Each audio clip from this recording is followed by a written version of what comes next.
Buenos días, muy buenos días, queridos amigos, estimados hermanos. Queremos extenderles a todos una cordial bienvenida a este espacio maravilloso que hemos apartado para estudiar el mensaje de los tres ángeles, la palabra del Señor, la verdad profética, la verdad presente.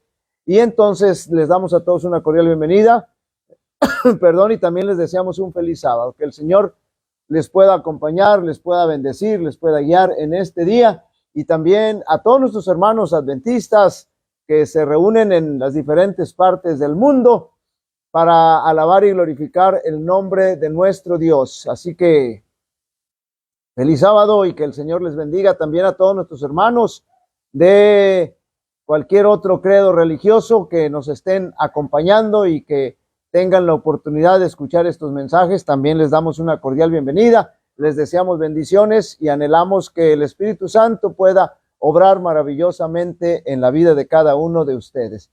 Queremos invitarles para que inclinemos el rostro, vamos a orar para de inmediato entrar a nuestro estudio.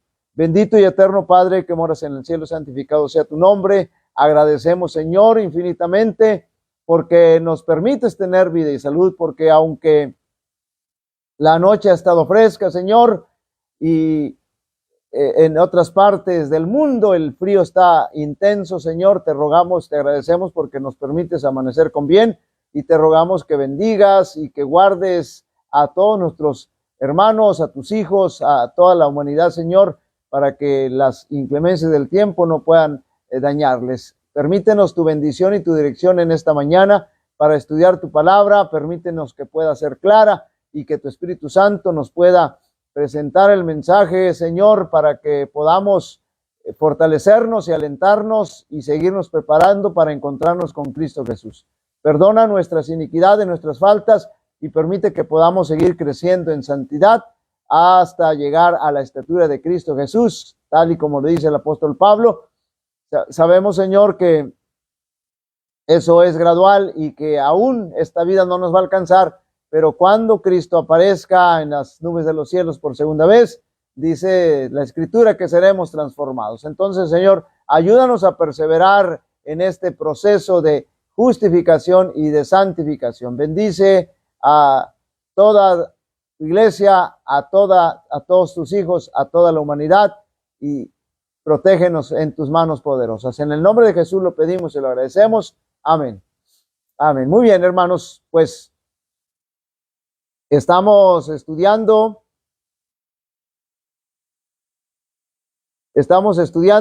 el mensaje de los tres ángeles. Como todos saben, ya llevamos un buen tiempo estudiando. Lo último que estamos estudiando es el 666, el número de la bestia, o el número, o el nombre, o el título de la bestia. Ya dijimos que este título es blasfemo, porque de acuerdo a la Biblia incurre en las dos blasfemias que la Biblia, en los dos pecados que la Biblia clasifica o declara como blasfemia, es decir, pretender ser Dios, pretender ocupar el lugar de Dios, un simple ser humano aquí en esta tierra, y pretender perdonar pecados, un simple ser humano aquí en esta tierra, cuando no es posible, solamente Dios, solamente nuestro Dios. Y bueno, ya el sábado pasado estuvimos contestando una pregunta y hoy vamos a contestar otra pregunta. La primera pregunta que estuvimos contestando y que dimos evidencias de que la pregunta es, ¿realmente la Iglesia Católica utiliza el nombre o el título de Vicarius Filii Dei para referirse a sus papas? Y bueno, ya con bases históricas escritas, declaraciones incluso de la mayoría de los personajes católicos, donde ellos aceptan y aseveran haber utilizado ese título, ese nombre. Ya dijimos que título y nombre es lo mismo, la Biblia lo presenta como mismo, porque algunos dicen, no, pero es que no es un título, no puede ser un nombre, y claro que sí, ya lo vimos también en Apocalipsis, todo esto ya lo dejamos bien claro. Ahora vamos a contestar la pregunta si realmente este nombre y título, o nombre o título, se encuentra en la tiara del Papa, Vicarius Filii Dei. Entonces vamos a Escuchen la siguiente declaración. La política de Roma consistió en hacer desaparecer toda huella de oposición a sus doctrinas y decretos. Trató de destruir todo lo que era herético, bien se tratase de personas o de escritos. Las simples expresiones de duda u objeciones acerca de la autoridad de los dos dogmas papales bastaban para quitarle la vida al rico, al pobre, al poderoso, al humilde. Igualmente se esforzó Roma en destruir todo lo que denunciase su crueldad contra los disidentes. Los concilios papales decretaron que los libros de escritos que hablan sobre el particular fuesen quemados. Ahora, hay evidencia aún en fuentes católicas. Aquí vamos a entrar ya en materia y vamos a mostrarlo con evidencias. Hay evidencias históricas escritas, hay evidencias, aún en fuentes católicas, que en el pasado el título se encontraba en la tiara o la mitra del Papa. El 15 de noviembre de 1914 apareció en la publicación Our Sunday Visitor, el órgano oficial de la diócesis de Baltimore, la siguiente pregunta enviada a la oficina de información. ¿Es verdad que las palabras de Apocalipsis 13:18 se refieren al Papa? Esa era la pregunta. La respuesta fue la siguiente. Las palabras a las que se refieren son estas. Aquí hay sabiduría. El que tiene entendimiento cuente el número de la bestia, pues es el número de hombre y su número es 666. El título del Papa en Roma es Vicarius Filii Dei.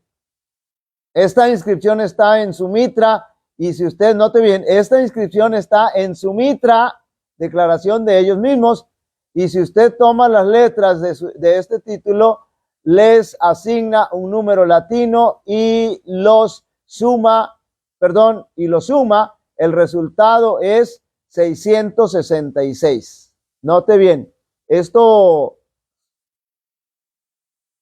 dijimos aparece en el 15 de noviembre de 1914 en la publicación Our Sunday Visitor, que es el organismo oficial de la diócesis de Baltimore, donde se hace la siguiente pregunta. ¿Es verdad que las palabras de Apocalipsis 13:18 se refieren al Papa? Y ahí está la respuesta que acabamos de leer. Ahora, la edición de abril 18, la edición 18 de abril de 1915 de la misma revista reiteró lo mismo, de la misma revista que dijimos Our Sunday Visitor, reiteró lo mismo, es decir, dijo lo mismo. La pregunta fue, ¿cuáles son las letras que supuestamente se encuentran en la corona del Papa? Note bien cómo ellos están aseverando que sí está en la mitra o en la tiara, y qué significan, si es que tienen significado. Y ahora escuchen la respuesta. Las palabras que están escritas en la mitra papal, note bien, son estas: Vicarius Filii Dei, que en latín significa vicario del Hijo de Dios. Los católicos sostienen que la iglesia, que es una sociedad visible, debe tener también una cabeza visible. Cristo, antes de ascender al cielo, designó a San Pedro para actuar como su representante. Después de la muerte de Pedro, el hombre que lo sucedió en su cargo como obispo de Roma se reconocía como cabeza de la iglesia. Claro que bíblicamente no hay nada de eso. Entonces, así es que al obispo de Roma como cabeza de la iglesia se le concedió el título vicario de Cristo. Por supuesto que no tenemos en la Biblia ninguna evidencia de esas, pero la historia, lo que estamos viendo aquí es que estamos mostrando o demostrando que efectivamente el papado utilizó este título, este nombre, Vicarius Filii Dei, para dárselo al Papa. Y también estamos demostrando fehacientemente, con pruebas escritas históricas por ellos mismos, de que este título o nombre Vicarius Filii Dei se encontraba en la tiara del Papa. Ahora, el apologista o defensor católico Patrick Madrid se puso en contacto con Robert Ludwood, el editor de Our Sunday Visitor, de las revistas donde hemos sacado o mostrado las evidencias de que efectivamente este título se encontraba en la tiara o del Papa o en la mitra. Entonces dijimos, el apologista católico Patrick Madrid se puso en contacto con Robert Ludwood, el editor de Our Sunday Visitor, para pedirle una copia del ejemplar del 18 de abril y Ludwood le dijo que la revista entera había sido eliminada de los archivos. ¿Por qué razón? Aun cuando yo personalmente tengo copia de la columna a donde aparece la pregunta de la respuesta, esta es una admisión extraordinaria. Según parece, el papado aún procura borrar los registros históricos que lo incriminan. Así que desapareció esa revista, ese número que acabamos de mencionar, porque ellos, donde está la evidencia, donde ellos admiten categóricamente de que ese título sí lo usaba el Papa en su mitra y por supuesto lo usaba como de manera personal. En la edición de septiembre, la edición 16 de septiembre de 1917, repito, en la edición de agosto, la edición 3 de agosto de 1941, Our Sunday Visitor hizo un cambio radical en la edición de 1917. Noten, las palabras Vicarius Filii Dei no son el nombre del Papa, ni siquiera son su título oficial. Ahora, la pregunta que debemos hacernos es esta: ¿cuál de las dos versiones es la más fidedigna? ¿Podemos en realidad confiar en las palabras de una organización que se ha especializado en engañar por tantos años, por tantos siglos? Por supuesto que no. Ahora, quiero volver a reiterar lo que siempre hemos dicho. Nosotros, como pastores, estamos predicando, o un servidor como pastor, estoy predicando lo que la Biblia enseña, el mensaje profético, la verdad presente, el mensaje profético que el Señor ha dejado, para que nosotros sepamos lo que estamos viviendo en los últimos días de la historia de este mundo, pero no estamos predicando en contra de nuestros hermanos católicos. Los amamos, los respetamos y queremos también que lleguen al conocimiento de la verdad. No lo estamos haciendo con ningún afán de acusar, de ventilar a nadie. No, solamente el propósito es predicar el mensaje que el Señor nos ha dejado como iglesia adventista y que tenemos toda la obligación de predicar, y no solamente como obligación, sino como también como privilegio de predicar este mensaje. Ahora voy a mencionar lo siguiente, porque a muchos de nuestros hermanos adventistas como que les mueven el tapete y dicen, bueno, ellos casi no utilizan esto, casi no hablan de eso, porque en algún momento les han movido el tapete y entonces se sienten frágiles, se sienten amenazados, porque se les ha llegado a decir que el 666 también se le aplica a Elena de White. El apologista Madrid, dijimos ya, es el defensor de la Iglesia Católica, sugirió que el número 666, escuchen bien, se le puede aplicar también a Elena de White. Y nosotros vamos a dejar aquí bien claro que efectivamente con unas trampitas que hacen se le puede aplicar, pero el contexto histórico, el contexto bíblico, no se le puede aplicar a Elena de White y no cuadra absolutamente nada, no cuadra en lo más mínimo, y lo vamos a ir estudiando. Entonces, él aplica los números romanos a las letras en inglés y da como resultado 666. Pero la interpretación de Madrid tiene fallas garrafales. Escuchen bien. En primer lugar, hay que hacer un poco de trampa, pues tiene que convertir la W en 2V. Así que de entrada esto ya no cuadra. Esta práctica se desconoce en el sistema numérico romano porque no existe, por supuesto. La W ni siquiera existe en el latín. Por lo tanto, eso ya desvirtúa la declaración de Madrid. En segundo lugar, el nombre Helen Wold Harmon no es blasfemo en ningún sentido de la palabra. En cambio, Vicarius Filii sí es un nombre blasfemo, ya lo estudiamos, con todo el sustento bíblico y con todo el sustento histórico que ellos mismos han declarado. En tercer lugar, no se justifica usar la numerología romana, escuchen bien, con un nombre anglosajón. Si el nombre de Elena de White estuviera en latín, entonces sería justificable aplicarle el sistema numérico latín, pero no es latín, sino es un nombre anglosajón. En cuarto lugar, la hermana White, después de casarse, nunca usaba el nombre Helen Wood White, siempre se refería a sí misma como Elena o como Helen White. Finalmente, como Helen White, finalmente y más importante es que debemos recordar que el número 666 es el número de la bestia. Y la bestia tiene varias características. Escuchen bien, aquí viene lo importante, lo teológico. Elena White no cuadra en ninguna de las características de la bestia. ¿Se acuerdan que yo les he mencionado que para poder identificar la primera bestia de Apocalipsis 13, tenemos que ir buscando ciertas características porque estas nos ayudan a identificarlo de manera clara y de manera fehaciente?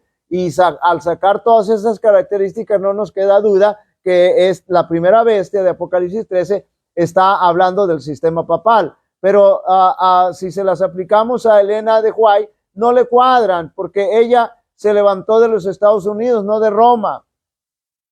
Ella no desarraigó 3 de los 10 reinos de Europa. Ella no pensó en cambiar la ley de Dios, más bien la defendía a capa y espada. En cambio, la bestia sí. Ella nunca persiguió a los santos del Altísimo. Ella no habló, blasfemias contra el Altísimo, ni pretendió ocupar el lugar de Dios en la tierra. Ella no reinó por 1260 años. Vivió una larga vida, pero no tanto.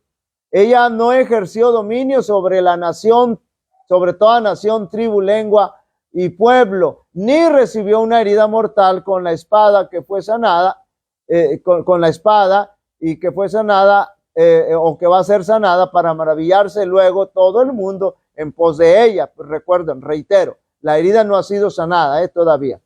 Aún así, aún si aceptáramos que el nombre Ellen Wood White suma 666, este sería tan solo un detalle que identifica a la bestia y ninguna de las características le cuadran. Sería mera casualidad, mero detalle. Pero no, ya dijimos del principio no cuadra por el asunto de la W. Una vez mientras, un amigo, entre comillas, un amigo de Elena White,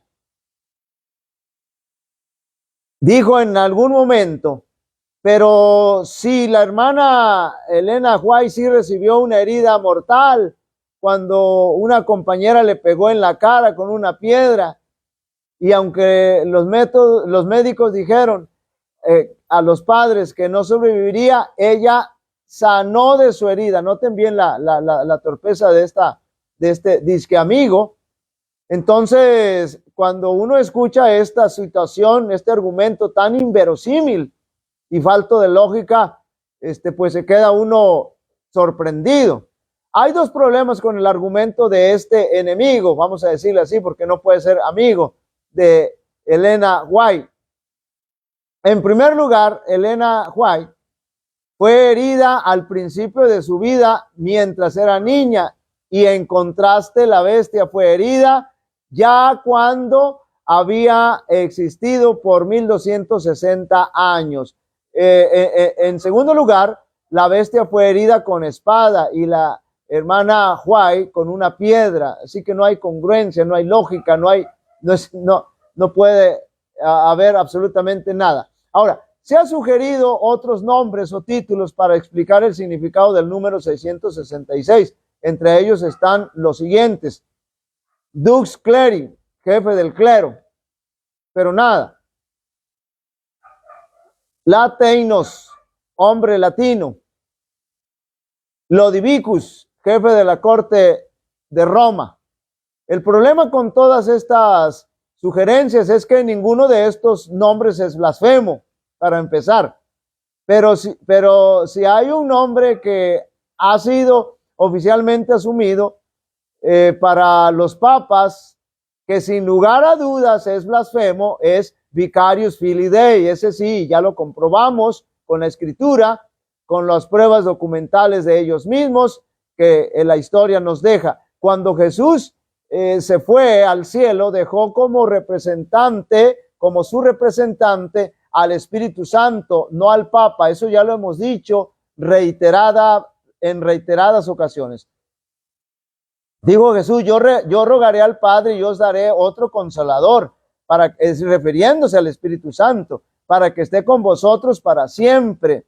El Espíritu de verdad, al cual el mundo no puede recibir porque no le ve ni le conoce, pero vosotros le conocéis porque mora en vosotros y estará en vosotros. No os dejaré huérfanos, vendré a vosotros. Eso es lo que les dijo Jesús con toda claridad a sus discípulos ahí en San Juan capítulo 14, versos del 16 al 18. Jesús dejó muy claro que el líder visible de la iglesia estaría en el cielo, es decir, Jesús, y el líder invisible ocuparía su lugar en la tierra, es decir, el Espíritu Santo. El papado le ha dado un vuelco a esto, pues pone al representante invisible en el cielo y al visible en la tierra. Note bien, contrario a la escritura, de este modo los papas no solo usurpan el lugar de Cristo, sino también el del Espíritu Santo, y esto es blasfemia de alto grado. Con todo respeto para nuestros hermanos católicos, pero tenemos que decir lo que las Sagradas Escrituras lo dicen. Entonces nosotros no podemos estar predicando lo que no es cierto. Es sorprendente que la palabra griega anticristos, tiene el mismo significado, escuchen bien, básico que la palabra Vicarius Filii Dei. La vasta mayoría de las personas piensan que la palabra anticristo significa uno que se opone a Cristo, y es correcto, tienen razón. Pero aun cuando es verdad que la proposición griega anti puede significar contra, escuchen bien, también es cierto que puede significar en lugar de o en vez de. Por lo tanto, cuando el papado dice que es Vicarius Filii Dei, no necesariamente está diciendo que está en contra de Cristo, sino más bien lo que está diciendo es que está en lugar de Cristo. En el griego clásico, la palabra antibasileus significa uno que ocupa el lugar del rey. En el Nuevo Testamento, el nombre de Herodes Antipas significa el que gobierna en lugar de su padre. Note bien, la palabra antitipo, que eso lo hemos estado estudiando con los niños, significa aquello que toma el lugar del tipo. Por eso yo les decía a los niños, Jesús es el antitipo y el tipo es el cordero.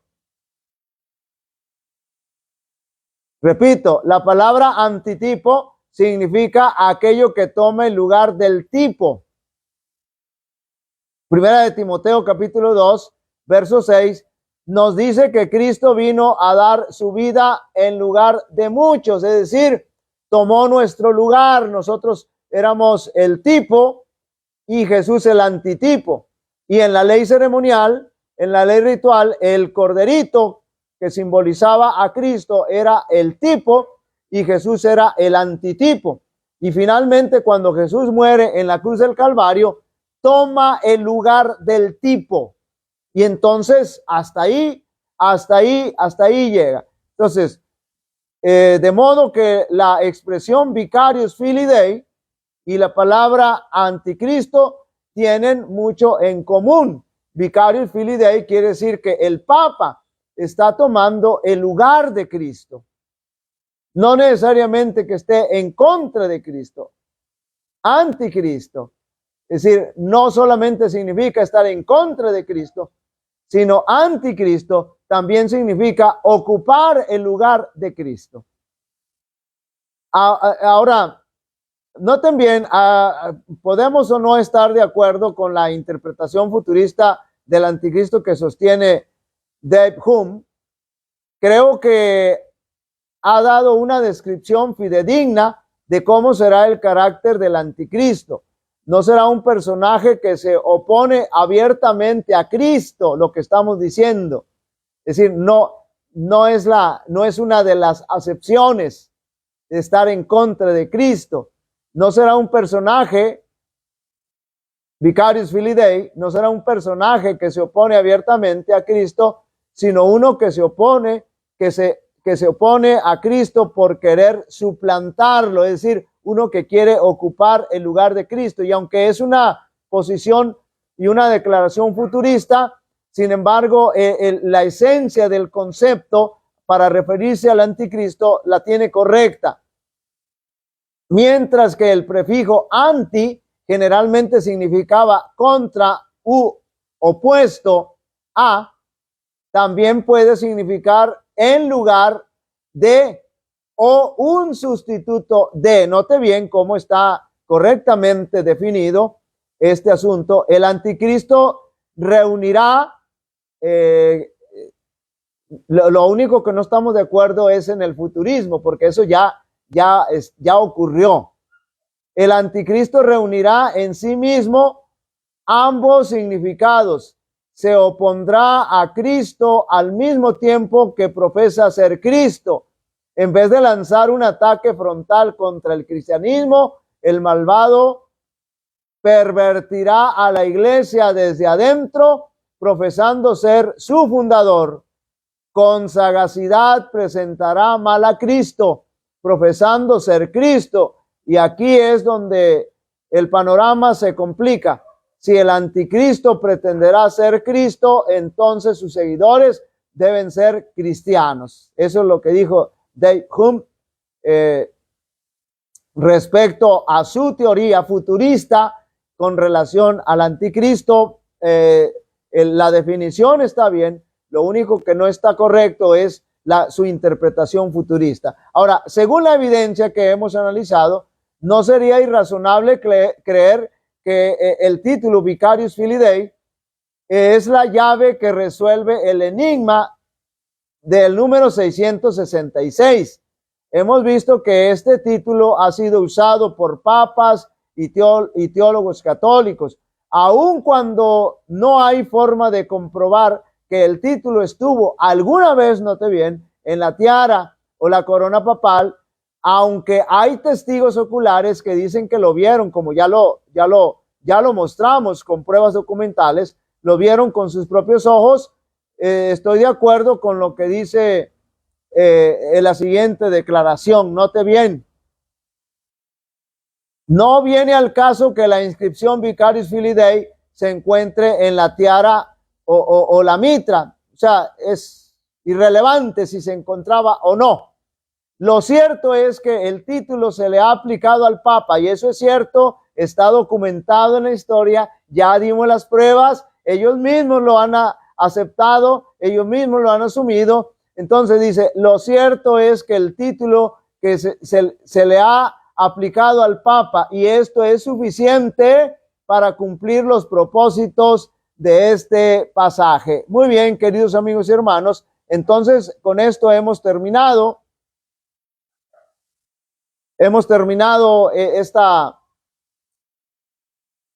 esta parte del estudio del mensaje de los tres ángeles.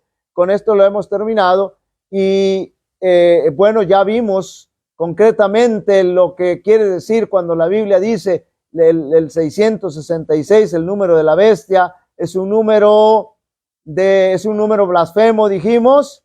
Es un número blasfemo porque pretende un ser humano simple y común como todos nosotros, pecador, ocupar el lugar de Dios, decirse el representante de Dios. Y también es un número blasfemo porque pretende un simple ser humano, pecador como cada uno de nosotros, poder perdonar pecados cuando solamente Dios lo puede hacer.